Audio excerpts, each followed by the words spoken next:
Semana pasada nos hablaron. ¿Cuántos estuvieron semana pasada aquí? Los que no estuvieron, nosotros les recomendamos, fíjense que me va a caer aquí con tanto cable. Nosotros les recomendamos que puedan meterse a la página de YouTube, en el canal de Pan de Vida, y puedan escuchar este mensaje. Nos hablaron acerca de la iglesia y la importancia de amar a nuestra iglesia. Pero considero importante que en la iglesia pueda estar bien enfocada, que estemos correctamente enfocados y centrados en Dios para entonces sí tomar el lugar que nos corresponde. Y yo quisiera empezar leyendo el libro de Romanos, si quieren acompañarme, al libro de Romanos, capítulo 12.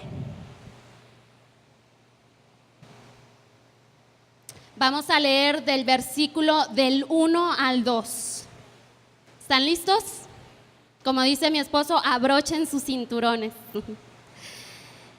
El capítulo dice así: así que, hermanos, os ruego por las misericordias de Dios que presentéis vuestros cuerpos en sacrificio vivo, santo, agradable a Dios, que es vuestro culto racional. Versículo 2: no os conforméis a este siglo, sino transformaos por medio de la renovación de vuestro entendimiento, para que comprobéis cuál sea la buena voluntad de Dios, agradable y perfecta. Pablo comienza con un modo indicativo, así que, muy probablemente para hacer referencia a los pasajes anteriores en donde está haciendo declaraciones acerca de lo que Dios ha hecho por nosotros antes de ordenar casi de manera imperativa cuál debe ser nuestra respuesta adecuada. En estas palabras, así que os ruego, Él nos presenta un orden. Está hablando primero doctrina y luego el deber. Ahora entendamos un poquito el contexto en que Pablo está escribiendo esto. Él está escribiendo obviamente a la iglesia en Roma. Pablo no ha estado con ellos físicamente, así que esta epístola es una oportunidad para él para presentarles el evangelio. Todo lo escrito anteriormente al capítulo 12 usted va a encontrar meramente doctrina. Si usted en casa lee esos capítulos cuidadosamente, va a ver a Pablo explayándose en cuanto a la esencia del pecado, cuál es la condición del hombre sin Dios, hablando tanto de gentiles como de judíos. Pablo habla de la salvación alcanzada en la cruz, de la justificación por la fe, de la santificación. Y entonces, en respuesta a todo eso, Pablo comienza a partir del capítulo 12 con un así que os ruego que presenten sus cuerpos, nuestros cuerpos en sacrificio vivo, lo que significa una dedicación total de la persona para que honre a Dios. ¿Y cómo lo vamos a hacer? ¿Cómo podemos presentar nuestros cuerpos en sacrificio vivo? Bueno, el versículo 2 nos lo dice: no os conforméis a este siglo, sino transformaos por medio de la renovación de vuestro entendimiento, para que comprobéis cuál sea la buena voluntad de Dios, que es agradable y perfecta. Este verso nos está hablando de un proceso continuo de transformación. Ahora, transformar en el griego es metamorfoste, de donde deriva la palabra metamorfosis. Y cuando yo pienso en esta palabra, inmediatamente viene a mi mente la mariposa. ¿No viene a su mente? Este proceso desde que es una oruga fea hasta que convierte en algo precioso, porque son muy hermosas las mariposas. De manera similar, nosotros necesitamos ser transformados, y el versículo nos habla de 3 cosas en las que nosotros tenemos que ser transformados. Número 1, nos dice que no vivamos conforme al estilo del mundo. No os conforméis significa no te acomodes, no te amoldes. O para que se oiga más bíblico, no os acomodéis, ni os amoldéis, ni tomes la forma. ¿De qué o a qué? Al esquema, al sistema de valores, criterios y actitudes de este mundo. Si usted se fija, ahí no dice que no vivamos en este mundo, ni que huyamos de las personas que viven en este mundo. No nos está diciendo eso. Nos está diciendo que no vivamos conforme al estilo de vida que el mundo ofrece. ¿Y cómo lo vamos a hacer? ¿Cómo vamos a hacer esto? Bueno, nos habla de una renovación de la mente, punto número 2.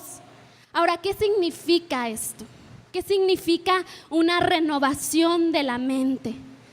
¿Será que me está hablando que necesito un cerebro nuevo? Ahora, antes de que voltee a ver a su esposo y diga, ya decía yo, mira, un cerebro nuevo es lo que necesitas, hasta bíblico resultó. No es eso lo que el versículo está diciendo.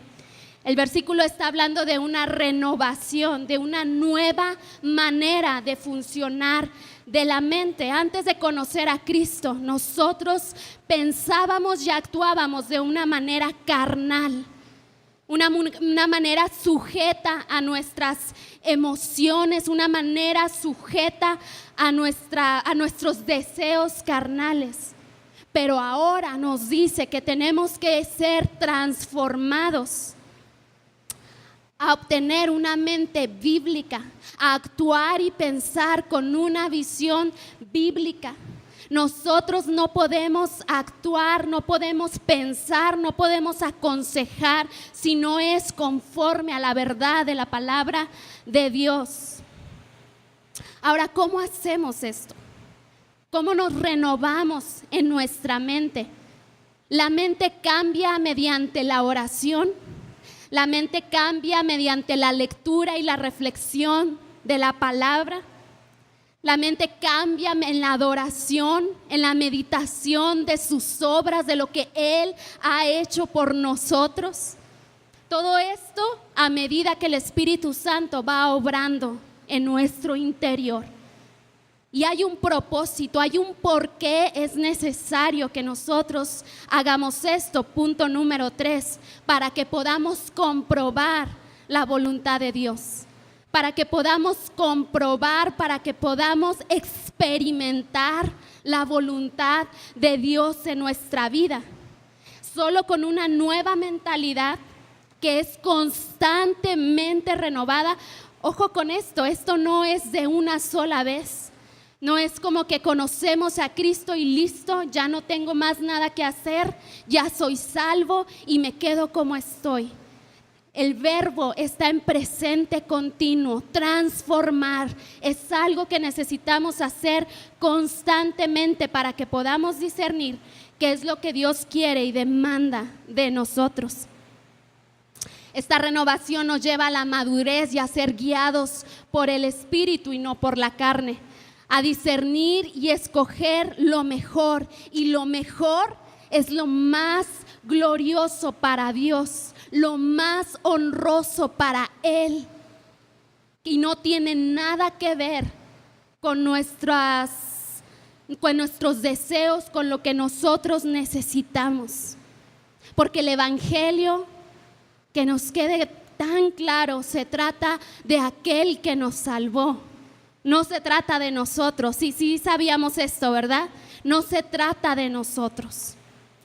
Y esta instrucción es aplicable para nosotros en manera personal, pero también como iglesia. No os conforméis a este siglo. Es el nombre de la plática, por si todavía no lo descubrían.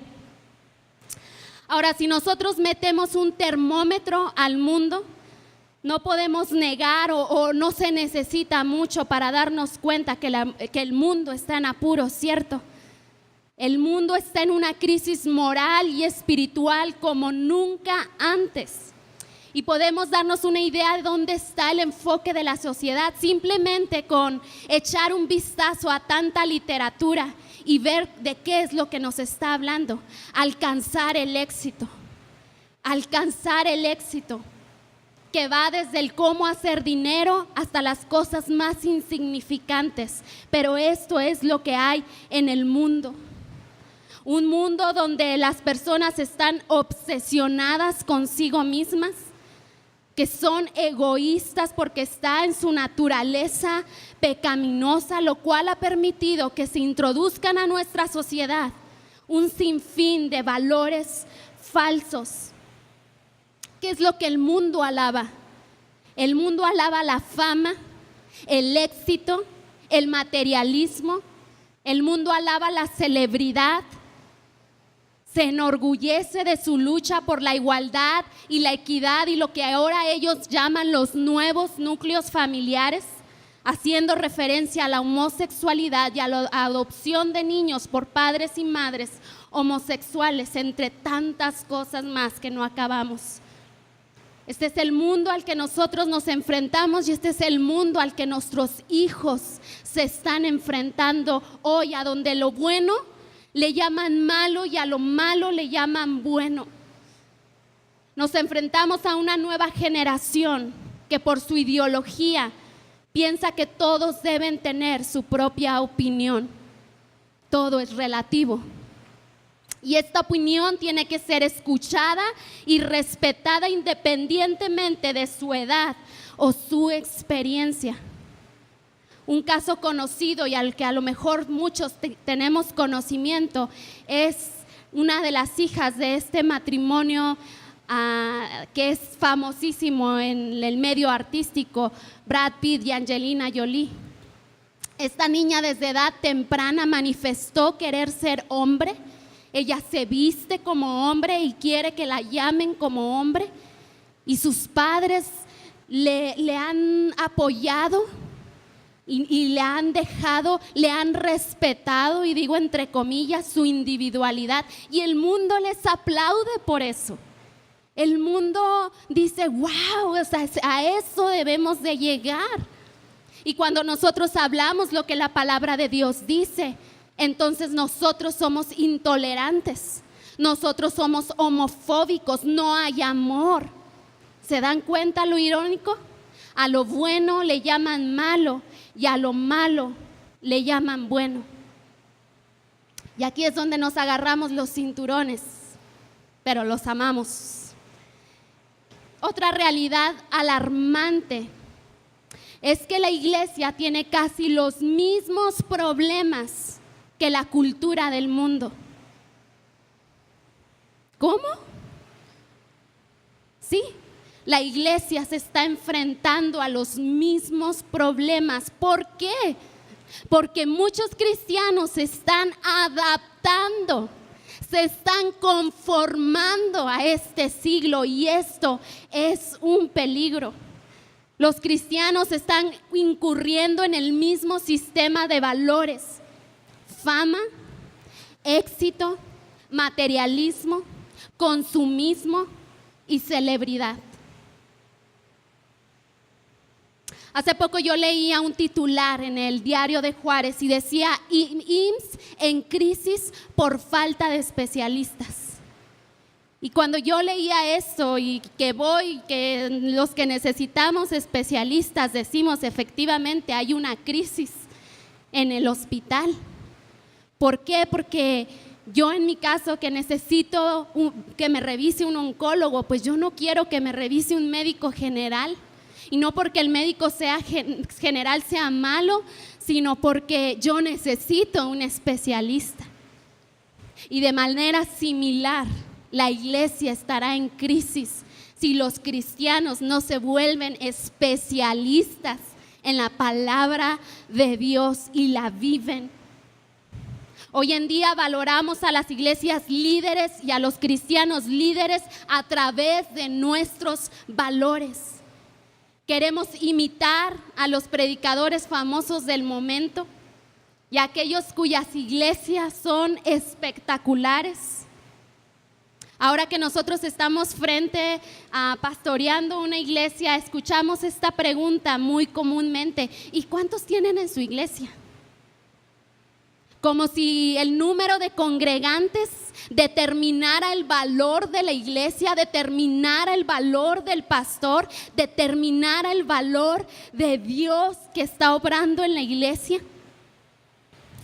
Celebramos el éxito de un acontecimiento por el número de asistentes. Fácilmente somos cautivados por las multitudes. Y yo veo el ejemplo de Jesús, que esto para él no representó un problema. Jesús lo seguían multitudes, pero después vemos en un ejemplo después de la alimentación de los 5,000, que Jesús les habla y les confronta: yo sé por lo que ustedes vienen y me buscan por lo que hago, me gustan por lo que les doy, pero búsquenme a mí, yo soy el pan de vida. Necesitamos poner nuestra centralidad de las cosas en Dios, únicamente en Dios. Y si nosotros como cristianos vamos tras estos valores, estamos poniendo en peligro el mensaje y la veracidad del evangelio. Y esto es una realidad de la que no podemos negarnos. Hace poco, en este tiempo, escuché que una iglesia mandó poner alfombras rojas en todo su auditorio porque eran hijos de un rey. Y efectivamente somos hijos de un rey, pero el Señor no nos ha llamado a vivir de esta manera. Y el punto aquí no es crucificar a la iglesia, que a veces dan ganas, pero no es crucificar a la iglesia, sino puntualizar que es un riesgo que nosotros no nos estemos renovando continuamente, porque nos comenzamos a adaptar y empezamos a torcer la verdad de la Escritura. Charles Colson, en su libro Amando a Dios, narra lo siguiente: el asistente de un renombrado pastor, famoso hasta en televisión, cuando le preguntaron por la clave del éxito de su jefe, contestó sin vacilación: le damos a la gente lo que quiere. Dice Charles Colson: esta herejía está en la raíz del mensaje más peligroso predicado hoy en día, el evangelio de lo que me conviene. Y entonces la vida cristiana victoriosa ha llegado a ser la vida victoriosa del hombre, no la de Dios. Y yo quiero decirles esto: no en esta iglesia, no en Pan de Vida.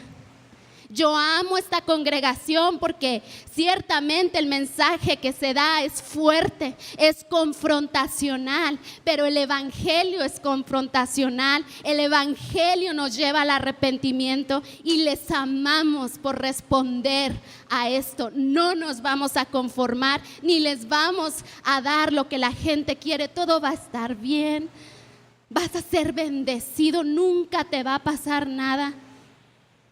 El meollo del asunto aquí es que es muy probable que muchos cristianos en la iglesia de Occidente, o sea nosotros, no estemos entendiendo claramente el mensaje del evangelio y el costo que implica seguir a Cristo, porque sí hay un costo.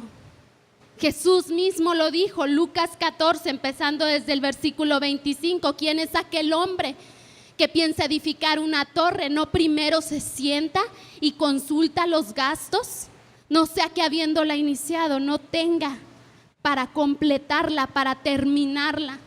Asimismo, aquel que no está dispuesto a llevar su cruz no es digno de ser mis discípulos. Hay un costo. Por lo tanto, nuestras vidas, si nosotros vivimos así, no son tan diferentes a las del mundo. La mayoría de nuestros pensamientos están centrados en el dinero que queremos ganar, en la escuela en la que queremos estudiar, en el cuerpo que aspiramos tener, en la persona con quien me quiero casar, en el trabajo en el que quiero tener. en la persona que me gustaría llegar a convertirme. Y esto es malo cuando está por encima de nuestra relación con Dios. No estoy en contra de estas cosas, pero cuando están por encima y nuestra prioridad y enfoque y esfuerzo y demás están en estas cosas, representa un peligro. Alguien dijo, escucha esto, demasiada buena vida termina siendo tóxica, deformándonos espiritualmente. Demasiada buena vida termina siendo tóxica porque nos va deformando. Porque cuando nuestra mente está saturada de estas cosas, es fácil perder de vista que ya tenemos todo en Él. Que lo único que debe importarnos es nuestra relación con Cristo y que en Él estamos completos. Que Él ya ha provisto para nosotros una salvación tan grande. Es fácil perder de vista esto. Cuando yo tenía 16 años me empezaron a hablar de Jesús, me empezaron a hablar del Evangelio, pero la persona que me lo presentó no era tan especialista. Entonces ella constantemente hablaba de hacer una oración de fe y hacer una oración de fe y hacerla. Entonces en ese momento acababa de morir la Madre Teresa de Calcuta y pues todos tenemos una buena impresión de ella, ¿verdad? Por todo lo que hizo y decían, mira, si ella no hizo la oración de fe, ella no está en el cielo. Entonces a mis 16 años yo dije, o haces la oración de fe o estás frita.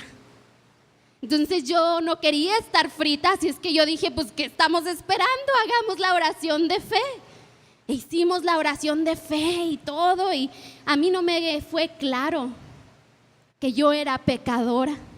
A mí no me quedó claro hacia dónde yo iba si continuaba en esa manera de vivir. Entonces pasaron los meses y yo continué viviendo tan normal. No había cambios en mi vida, ni mi manera de pensar y de actuar, no había. Y recuerdo que quería hacer las cosas que yo quería seguir haciendo, ir a las fiestas a las que yo iba, tener las mismas amistades que no eran de buena influencia, pero yo las quería seguir teniendo. Y mi mamá me dice, es que tú quieres continuar tu vida tan normal, solo que ahora tienes a Dios en tu vida, porque ella me regañaba. Y yo dentro de mí le decía, pues sí, ¿qué de malo hay en eso? ¿Qué tiene de malo que yo quiera seguir si soy bien buena? ¿Yo qué hago? Y ahora Dios está en mi vida. ¿Cuál es el problema? Tenía 16 años, no me crucifiquen, no me lo comunicaron claramente. Gracias a Dios el Señor trajo convicción de pecado y yo nací de nuevo. Y traigo esto a colación porque muchas personas viven de esta manera y no tienen 16 años. Viven como si el Dios fuera parte de su vida cuando Él es la vida misma. En Él deben estar puestos nuestros pensamientos de día y de noche. Él es la plenitud de aquel que lo llena todo en todo. Simplemente no es alguien a quien podamos añadir a nuestra vida. La Escritura una y otra vez nos llama a no amar el mundo ni las cosas que están en el mundo. Primera de Juan 2:15. A poner la mirada en las cosas de arriba, no en las de la tierra. Colosenses 3:2. A no comportarnos como enemigos de la cruz de Cristo, adorando al Dios de nuestros propios deseos, pensando solo en lo terrenal. Filipenses 3:18-20. Y pudiera continuar, pero no hay tiempo. El Señor constantemente nos está diciendo, no os conforméis a este siglo, no te adaptes a este mundo, mantén tu mirada en las cosas de arriba. Una y otra vez Él nos lo dice. Entonces, ¿qué necesitamos hacer? Necesitamos volver a la fuente original y a la raíz de todo, que es la palabra de Dios. Y yo quiero decirles algo. Hoy nosotros leemos la Biblia escrita con tinta, pero debemos entender que lo que hay aquí adentro fue escrito con derramamiento de sangre. Primeramente por el Hijo de Dios que murió en tu lugar y en mi lugar. Y luego por aquellos hombres que entregaron su vida a esto de manera literal. Entregaron sus vidas y no se conformaron a este siglo. ¿Qué nos hace pensar que nosotros podemos vivir simplemente vidas normales?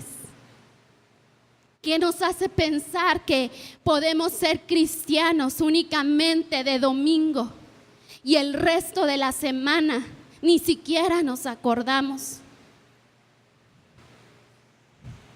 Entonces se vuelve de manera vital que nosotros estemos renovando nuestra mente, saturando nuestra mente con la palabra de Dios.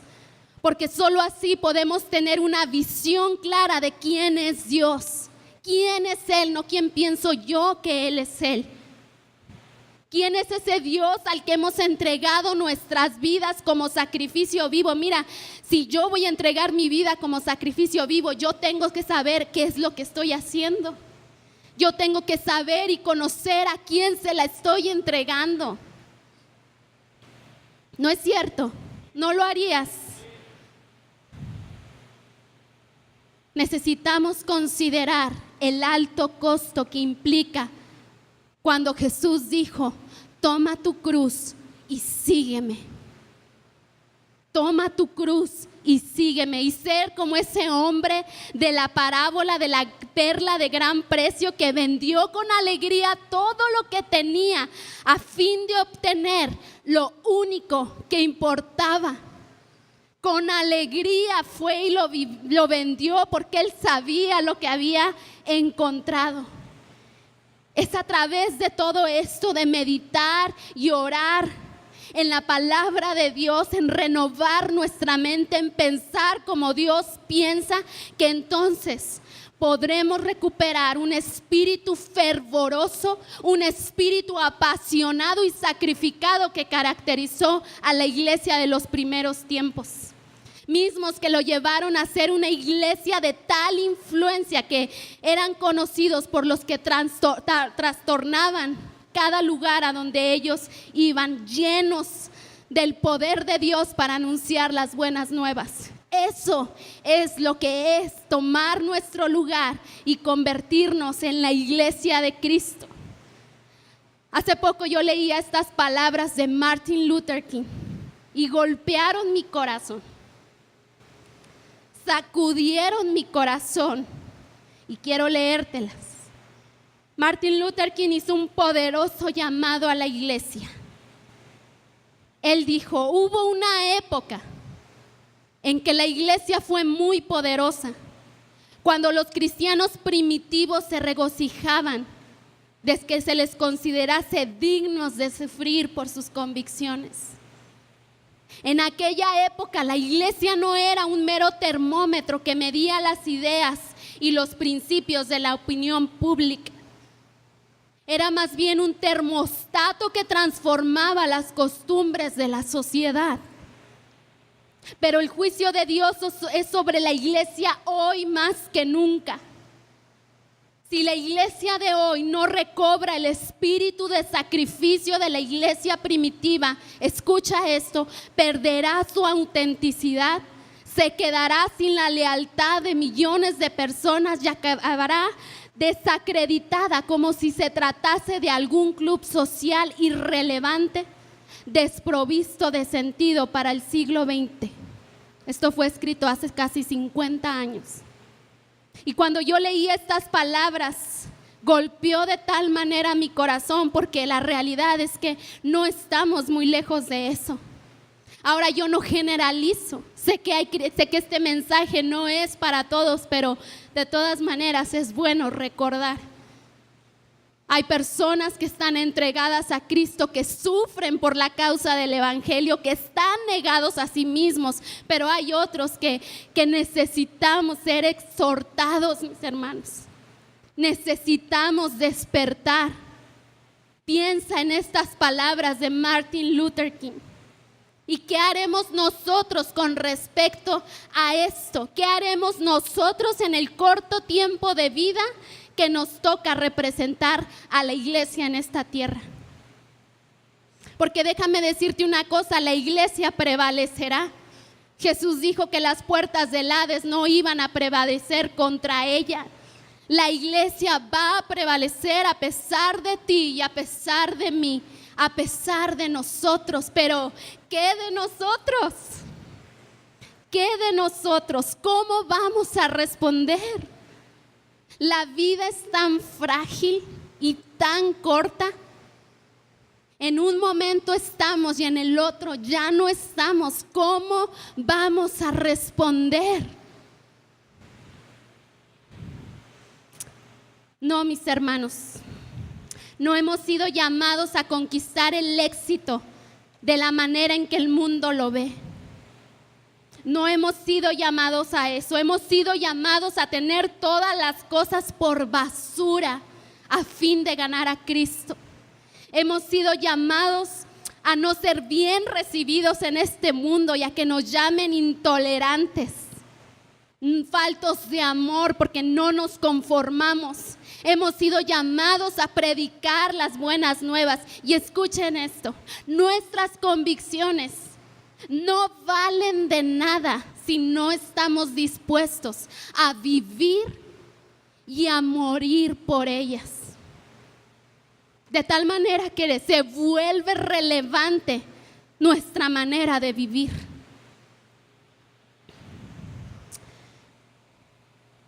Yo quiero dejar que las palabras de personas que no se conformaron a este mundo hablen a nuestros corazones hoy y nos recuerden una vez más lo que es ser un discípulo de Cristo, un seguidor de Jesús.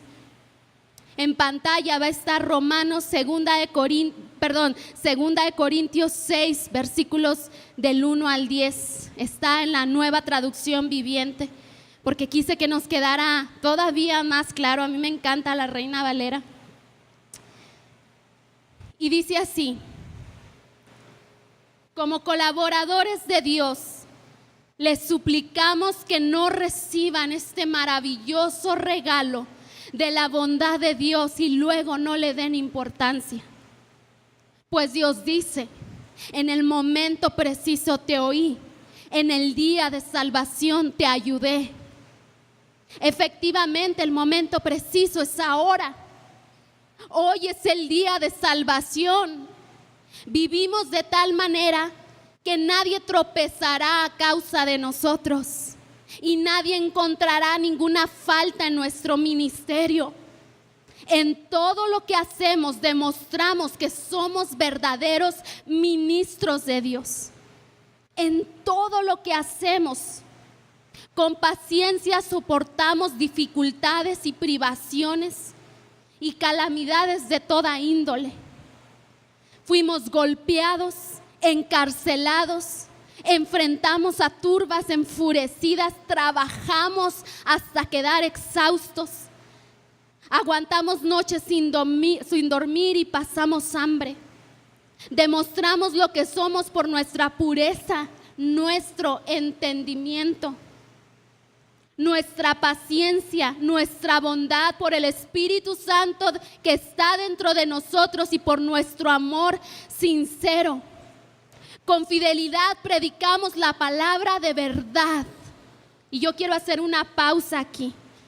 Dice, con fidelidad predicamos la palabra de verdad. Hoy en día escuchamos mucho el decir, es que yo le voy a predicar con mi testimonio.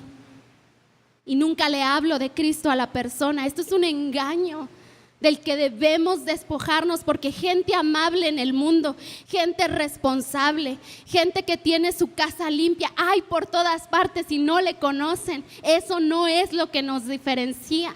Lo que nos diferencia es la manera en que nosotros vivimos. Por lo tanto, con fidelidad predicamos la verdad. El poder de Dios actúa en nosotros. Usamos las armas de la justicia con la mano derecha para atacar y con la izquierda para defender. Servimos a Dios, ya sea que la gente nos honre o nos desprecie, sea que nos calumnie o nos elogie. Somos sinceros, pero nos llaman impostores. Nos ignoran aún cuando somos bien conocidos. Vivimos al borde de la muerte, pero aún seguimos con vida. Nos han golpeado, pero no nos han matado. Hay dolor en nuestro corazón, pero siempre tenemos alegría. Somos pobres, pero damos riquezas espirituales a otros. No poseemos nada y sin embargo lo tenemos todo. Esto es el mensaje de lo que es ser un verdadero discípulo de Cristo. Esta es la actitud y este es el estilo de vida. Ahora, ¿es posible vivir así? Fuera de los apóstoles y fuera de lo que leemos en la Escritura, ¿es posible vivir de esta manera? Yo quiero que vean el siguiente video.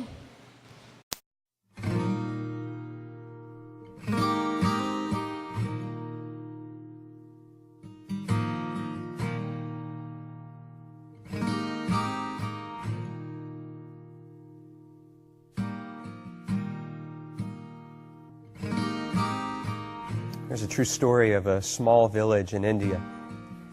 And in this village, there was this family that came to a saving faith in Jesus Christ as Savior and Lord. This agitated the village so much, and everybody became so upset that an angry mob gathered and shoved them into the public square. The village chief confronted them, and he said to the man, "If you and your family will not recant your faith, you all will surely die." The man didn't know what to say or what to do. And so the only thing that came to mind for him were the words of a song that he himself had composed when he had first surrendered his life to God. And so he began to sing, "I have decided to follow Jesus. No turning back, no turning back." And with that, horrifically, his children were killed. I have decided to follow Jesus. I have decided to follow Jesus. I have decided to follow Jesus. No turning back, no turning back.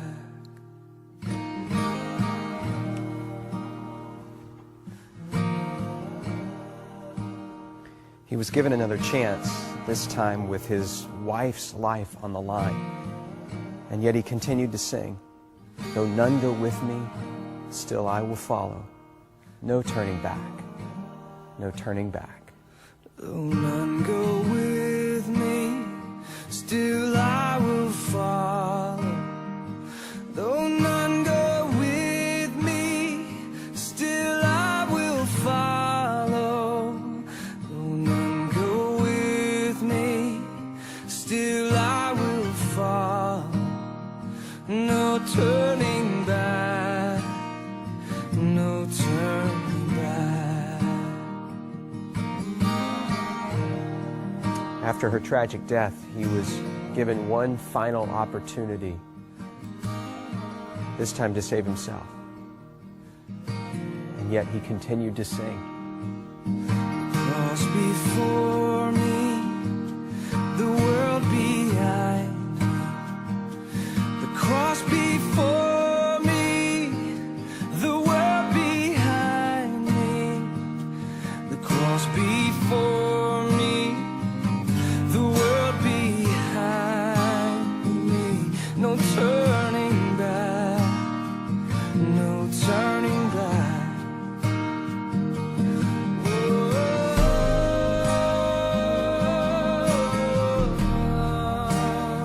even though that man and his family died on that day, something remarkable happened. A seed was planted in the heart of that village chief, a seed that began to grow over time, and eventually he called the community together in that very same neighborhood, in that very same square, and he renounced his former faith and declared his allegiance to Jesus Christ. And a celebration broke out in that moment, and the gospel began to flourish and to grow in that community, not just in that village, but across the whole region, because they had seen real faith, and they knew the true character of God because of a family that believed and sacrificed even under the penalty of death.